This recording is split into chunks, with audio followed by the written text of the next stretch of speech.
This is the Domino's Post-Game Report. Adam Cavalier alongside Carson-Newman head men's basketball coach Chuck Benson. Chuck had to fight tooth and nail to the end in this one, built a 16-point lead.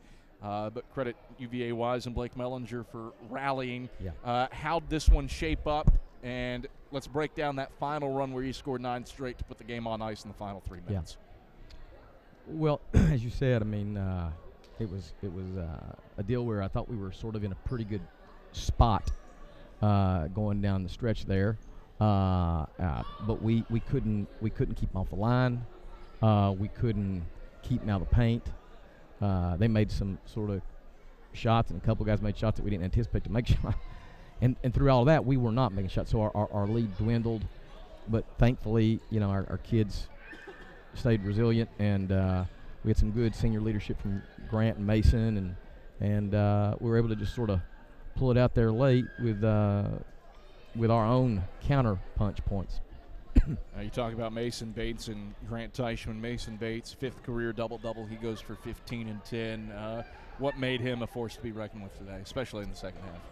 Yeah, I mean, I'd said a lot to our team coming back after our last game before the break, and that was that when we play,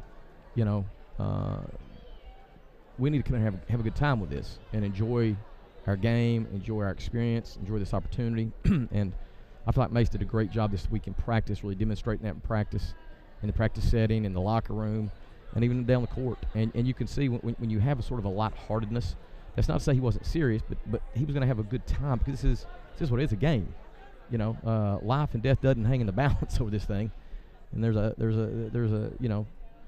that's, we got to keep in perspective. So I thought our guys came out today and played with a little bit more just joy about it, and so Mason was a great demonstrator of that for us. Yeah, a fan at halftime remarked to me, his team's showing a lot of energy today. How proud of you, or how proud are you of that? Oh, very. I mean, I've not really questioned our guys' effort, but obviously it's the first game back.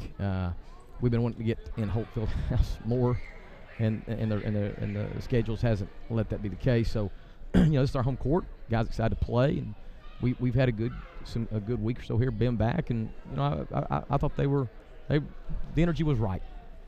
Talk about Grant Teichman doing Grant Teichman things. 23 points, 8 of 10 at the line, 5 assists for the 4th time this season, and not for his Carson-Newman career, but for his collegiate career, he goes over 1,000 points tonight.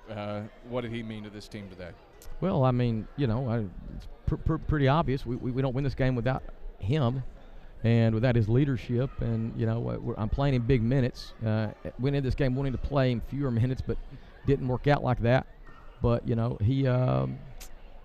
does what he does, man. And I'm happy for Grant, because Grant takes this stuff so seriously. He's one of those kids that, in all my years coaching, he's the kind that you love to coach, because he thinks like a coach. He's got a sort of an old mindset, and we're just fortunate that he's an Eagle. Old YMCA type game to him too. Yeah. Oh yeah. Yeah. I mean, he thinks this stuff and spends a lot of time in preparation, and for him to come out tonight and then do what he did, it's payoff for him. Defensive effort. How do you sum that up? Michael Seal goes for 28. Granted, he took 27 shots to get there, and you face off against the nation's best 3-point shooter in Briggs Paris. He gets his. He makes his 3. But that's a guy that came in shooting 50%, but a season low for 3-pointers made. How do you sum up the defensive effort? Well, I'm pleased with those 2 points. I mean, for Seal to take 27 shots, that's very inefficient. And then for Briggs to come in here and get he had 1 3 the first half and 2 the second, and he was averaging 5, which was tops in the country. I was pleased that our guys focused in on the report and tried to make life miserable for their top 2 guys. But then on the other hand, you got to give credit to them, because they were ultra aggressive. What were there, 47 fouls called? That's hard. That's sort of hard to believe when you consider we play a zone. But they were Wise was so intentional about driving, and a lot of times, I mean, I thought we had pretty good position, and they initiated contact and sort of forced it, and and got the call. So, credit to them. But we got to do a better job of containing and make sure that we play foul-free basketball if we can. Turn your attention back to league action. You welcome in a red-hot team in the Catawba College Catawba Indians. What do you have to do to get ready for that group heading back into league action? Well, it's we're back now into conference play.